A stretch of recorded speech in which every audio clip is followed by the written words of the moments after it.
Now friendship may be thus defined: the complete accord on all subjects human and divine, joined with mutual goodwill and affection. And with the exception of wisdom, I am inclined to think nothing better than this has been given to man by the immortal gods. There are people who give the palm to riches or to good health, or to power and office, many even to sensual pleasures. This last is the ideal of brute beasts, and of the others we may say that they are frail and uncertain, and depend less on our own prudence than on the caprice of fortune. Then there are those who find the chief good in virtue. Well, that is a noble doctrine. But the very virtue they talk of is the parent and preserver of friendship, and without it friendship cannot possibly exist. Let us, I repeat, use the word virtue in the ordinary acceptation and meaning of the term, and do not let us define it in high-flown language. Let us account as good the persons usually considered so, such as Paulus, Cato, Gallus, Scipio, and Philus. Such men as these are good enough for everyday life, and we need not trouble ourselves about those ideal characters which are nowhere to be met with. Well, between men like these the advantages of friendship are almost more than I can say. To begin with, how can life be worth living, to use the words of Ennius, which lacks that repose which is to be found in the mutual goodwill of a friend? What can be more delightful than to have someone to whom you can say everything with the same absolute confidence as to yourself? Is not prosperity robbed of half its value if you have no one to share your joy? On the other hand, misfortunes would be hard to bear if there were not someone to feel them even more acutely than yourself. In a word, other objects of ambition serve for particular ends: riches for use, power for securing homage, office for reputation, pleasure for enjoyment, health for freedom from pain and the full use of the functions of the body. But friendship embraces innumerable advantages. Turn which way you please, you will find it at hand. It is everywhere, and yet never out of place, never unwelcome. Fire and water themselves, to use a common expression, are not of more universal use than friendship. I am not now speaking of the common or modified form of it, though even that is a source of pleasure and profit, but of that true and complete friendship which existed between the select few who are known to fame. Such friendship enhances prosperity, and relieves adversity of its burden by having and sharing it. And great and numerous as are the blessings of friendship, this certainly is the sovereign one, that it gives us bright hopes for the future, and forbids weakness and despair. In the face of a true friend a man sees as it were a second self. So that where his friend is he is. If his friend be rich, he is not poor; though he be weak, his friend's strength is his, and in his friend's fee, he enjoys a second life after his own is finished. This last is perhaps the most difficult to conceive. But such is the effect of the respect, the loving remembrance, and the regret of friends which follow us to the grave. Will they take the sting out of death, they add a glory to the life of the survivors. Nay, if you eliminate from nature the tie of affection, there will be an end of house and city, nor will so much as the cultivation of the soil be left. If you don't see the virtue of friendship and harmony, you may learn it by observing the effects of quarrels and feuds. Was any family ever so well established, any state so firmly settled, as to be beyond the reach of utter destruction from animosities and factions? This may teach you the immense advantage of friendship. They say that a certain philosopher of Agrigentum, in a Greek poem, pronounced with the authority of an oracle the doctrine that whatever in Natira and the universe was unchangeable, was so in virtue of the binding force of friendship; whatever was changeable was so by the solvent power of discord. And indeed this is a truth which everybody understands and practically attests by experience. For if any marked instance of loyal friendship in confronting or sharing danger comes to light, everyone applauds it to the echo. What cheers there were, for instance, all over the theatre at a passage in the new play of my friend and guest Pacuvius, where, the king not knowing which of the two was Orestes, Pylades declared himself to be Orestes, that he might die in his stead. While the real Orestes kept on asserting that it was he. The audience rose en masse and clapped their hands. And this was at an incident in fiction. What would they have done, must we suppose, if it had been in real life?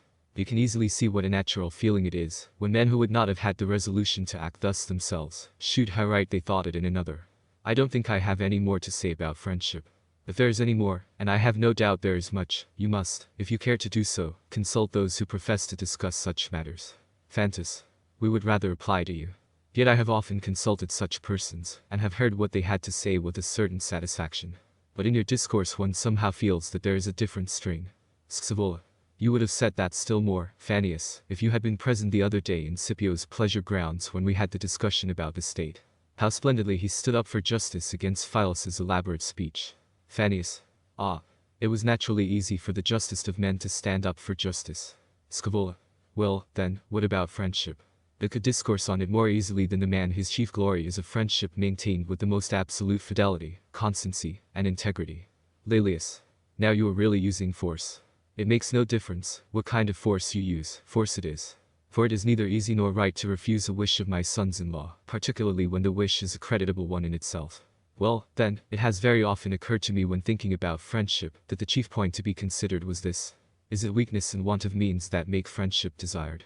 I mean, is its object an interchange of good offices, so that each may give that in which he is strong, and receive that in which he is weak? Or is it not rather true that, although this is an advantage naturally belonging to friendship, yet its original cause is quite other, prior in time, more noble in character, and springing more directly from our nature itself? The Latin word for friendship, amicitia, is derived from that for love, and more, and love is certainly the prime mover in contracting mutual affection. For as to material advantages, it often happens that those are obtained even by men who are courted by a mere show of friendship, and treated with respect from interested motives. But friendship by its nature admits of no feigning, no pretense. As far as it goes, it is both genuine and spontaneous. Therefore I gather that friendship springs from a natural impulse rather than a wish for help.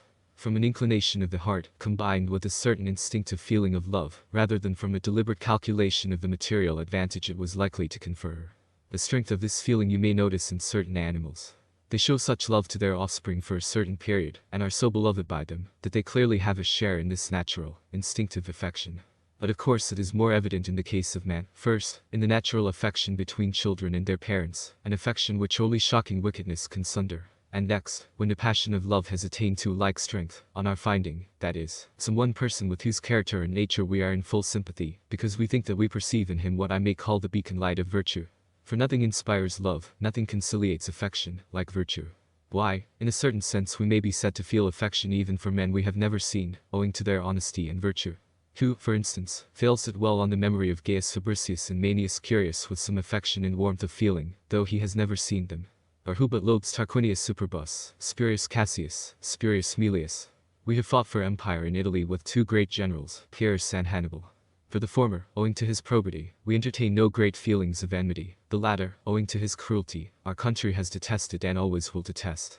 Now, if the attraction of probity is so great that we can love it, not only in those whom we have never seen, but, what is more, actually in an enemy, we need not be surprised if men's affections are roused when they fancy that they have seen virtue and goodness in those with whom the close intimacy is possible. I do not deny that affection is strengthened by the actual receipt of benefits, as well as by the perception of a wish to render service, combined with a closer intercourse. When these are added to the original impulse of the heart, to which I have alluded, a quite surprising warmth of feeling springs up. And if anyone thinks that this comes from a sense of weakness, that each may have someone to help him to his particular need, all I can say is that, when he maintains it to be born of want and poverty, he allows to friendship an origin very base, and a pedigree, if I may be allowed the expression, far from noble. If this had been the case, a man's inclination to friendship would be exactly in proportion to his low opinion of his own resources. Whereas the truth is quite the other way. For when a man's confidence in himself is greatest, when he is so fortified by virtue and wisdom as to want nothing and to feel absolutely self-dependent, it is then that he is most conspicuous for seeking out and keeping up friendships. Did Africanus, for example, want anything of me? Not the least in the world. Neither did I of him. In my case it was an admiration of his virtue, in his an opinion, maybe, which he entertained of my character, that caused our affection. Closer intimacy added to the warmth of our feelings. But though many great material advantages did ensue, they were not the source from which our affection proceeded. For as we are not beneficent and liberal with any view of extorting gratitude, and do not regard an act of kindness as an investment, but follow a natural inclination to liberality, so we look on friendship as worth trying for, not because we are attracted to it by the expectation of ulterior gain, but in the conviction that what it has to give us is from first to last included in the feeling itself. Far different is the view of those who, like brute beasts, refer everything to sensual pleasure. And no wonder. Men who have degraded all their powers of thought to an object so mean and contemptible can of course raise their eyes to nothing lofty, to nothing grand and divine. Such persons indeed let us leave out of the present question. And let us accept the doctrine that the sensation of love and the warmth of inclination have their origin in a spontaneous feeling, which arises directly the presence of probity is indicated. When once men have conceived the inclination, they of course try to attach themselves to the object of it, and move themselves nearer and nearer to him. Their aim is that they may be on the same footing, and the same level in regard to affection, and be more inclined to do a good service than to ask a return, and that there should be this noble rivalry between them. Thus both truths will be established. We shall get the most important material advantages from friendship, and its origin from a natural impulse, rather than from a sense of need will be at once more dignified, and more in accordance with fact. For if it were true that its material advantages cemented friendship, it would be equally true that any change in them would dissolve it. But nature being incapable of change, it follows that genuine friendships are eternal. So much for the origin of friendship. But perhaps you would not care to hear any more. Fannius. Nay, pray go on, let us have the rest. Laclius. I take on myself to speak for my friend here as his senior. Scaevola. Quite right. Therefore, pray let us hear. 10. Laelius. Well, then, my good friends, listen to some conversations about friendship which very frequently passed between Scipio and myself. I must begin by telling you, however, that he used to say that the most difficult thing in the world was for a friendship to remain unimpaired to the end of life. So many things might intervene: conflicting interests, differences of opinion in politics, frequent changes in character, owing sometimes to misfortunes, sometimes to advancing years. He used to illustrate these facts from the analogy of boyhood, since the warmest affections between boys are often laid aside with the boyish toga, and even if they did manage to keep them up to adolescence, they were sometimes broken by rivalry in courtship, or for some other advantage to which their mutual claims were not compatible. Even if the friendship was prolonged beyond that time, yet it frequently received a rude shock, should the two happen to be competitors for office.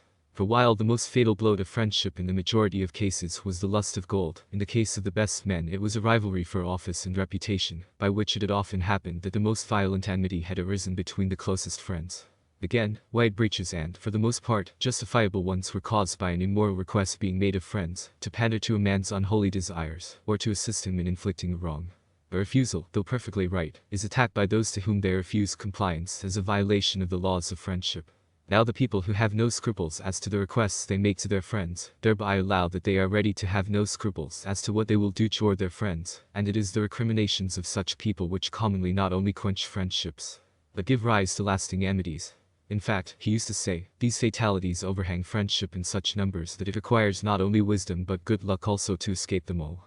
With these premises, then, let us first, if you please, examine the question how far ought personal feeling to go in friendship. For instance, suppose Coriolanus to have had friends, ought they to have joined him in invading his country? Again, in the case of Vicellinus or Spurius Macilius, ought their friends to have assisted them in their attempt to establish a tyranny? Take two instances of either line of conduct. When Tiberius Gracchus attempted his revolutionary measures he was deserted, as we saw, by Quintus Tubero and the friends of his own standing. On the other hand, a friend of your own family, Scaevola, Gaius Blasius of Cumae, took a different course. I was acting as assessor to the consuls Lacnus and Rupilius to try the conspirators, and Blasius pleaded for my pardon on the ground that his regard for Tiberius Gracchus had been so high that he looked upon his wishes as law. Even if he had wished you to set fire to the Capitol, said I. That is a thing, he replied, that he never would have wished. Ah, but if he had wished it, said I would have obeyed. The wickedness of such a speech needs no comment. And in point of fact he was as good, and better than his word, for he did not wait for orders in the audacious proceedings of Tiberius Gracchus, but was the head in front of them, and was a leader, rather than an abettor of his madness. The result of his infatuation was that he fled to Asia, terrified by the special commission appointed to try him, joined the enemies of his country, and paid a penalty to the Republic as heavy as it was deserved. I conclude, then, that the plea of having acted in the interests of a friend is not a valid excuse for wrong action. For, seeing that a belief in a man's virtue is the original cause of friendship, friendship can hardly remain, if virtue be abandoned. But if we decide it to be right to grant our friends whatever they wish, and to ask them for whatever we wish, perfect wisdom must be assumed on both sides, if no mischief is to happen. But we cannot assume this perfect wisdom, for we are speaking only of such friends as are ordinarily to be met with, whether we have actually seen them, or have been told about them, men, that is to say, of everyday life.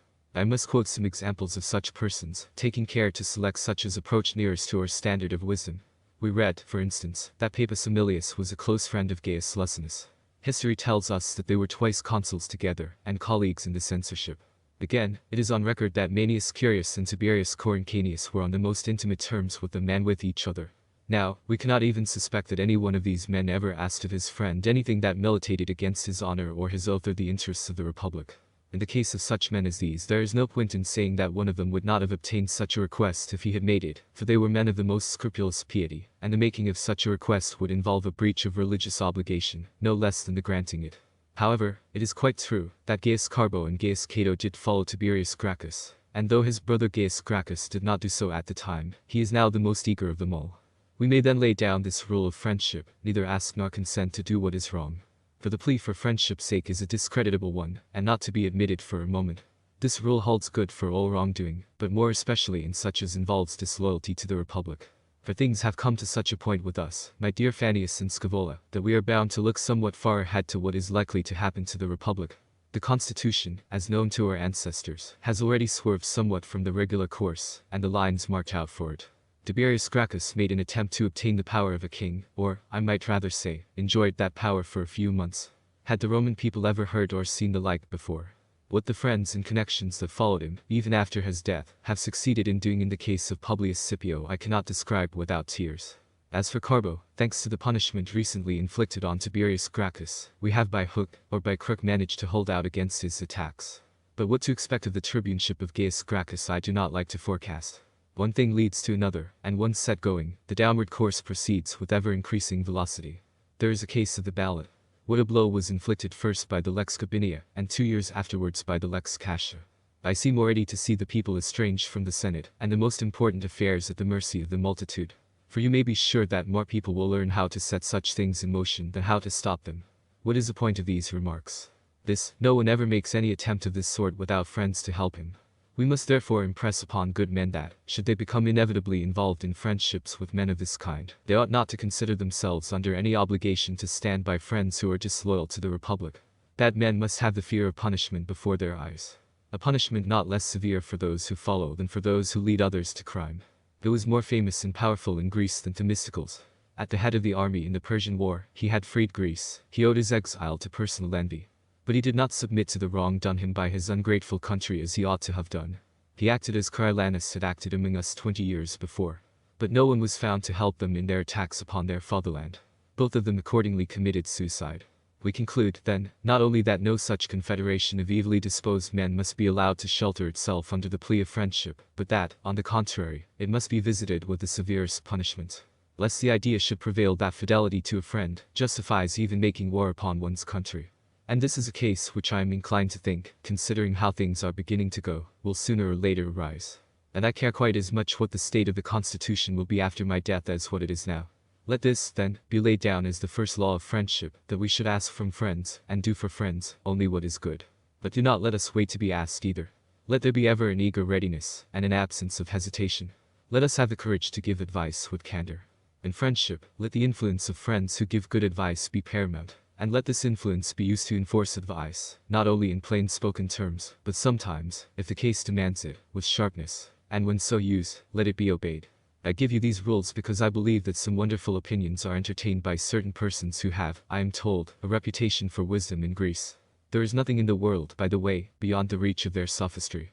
Well, some of them teach that we should avoid very close friendships, for fear that one man should have to endure the anxieties of several. Each man, say they, has enough and to spare on his own hands. It is too bad to be involved in the cares of other people. The wisest course is to hold the reins of friendship as loose as possible. You can then tighten or slacken them at your will. For the first condition of a happy life is freedom from care, which no one's mind can enjoy if it has to travail, so to speak, for others besides itself. Another sect, I am told, gives vent to opinions still less generous. I briefly touched on this subject just now. They affirm that friendships should be sought solely for the sake of the assistance they give, and not at all from motives of feeling and affection, and that therefore just in proportion as a man's power and means of support are lowest, he is most eager to gain friendships. Thence it comes that weak women seek the support of friendship more than men, the poor more than the rich, the unfortunate rather than those esteemed prosperous. What noble philosophy! You might just as well take the sun out of the sky as friendship from life, for the immortal gods have given us nothing better or more delightful. But let us examine the two doctrines. What is the value of this freedom from care? It is very tempting at first sight, but in practice it has in many cases to be put on one side. For there is no business and no course of action demanded from us by our honor which you can consistently decline, or lay aside when begun, from a mere wish to escape from anxiety. Nay, if we wish to avoid anxiety we must avoid virtue itself, which necessarily involves some anxious thoughts, in showing its loathing and abhorrence for the qualities which are opposite to itself, as kindness for ill nature, self-control for licentiousness, courage for cowardice. Thus you may notice, that it is the just who are most pained at injustice, the brave at cowardly actions, the temperate at depravity. It is then characteristic of a rightly ordered mind to be pleased at what is good, and grieved at the reverse. Seeing then that the wise are not exempt from the heartache, which must be the case unless we suppose all human nature rooted out of their hearts, why should we banish friendship from our lives, for fear of being involved by it in some amount of distress? If you take away emotion, what difference remains I don't say between a man and a beast, but between a man and a stone or a log of wood, or anything else of that kind?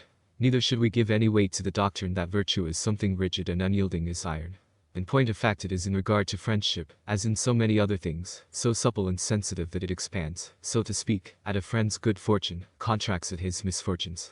We conclude then that mental pain which we must often encounter on a friend's account, is not of sufficient consequence to banish friendship from our life, any more than it is true that the cardinal virtues are to be dispensed with because they involve certain anxieties and distresses.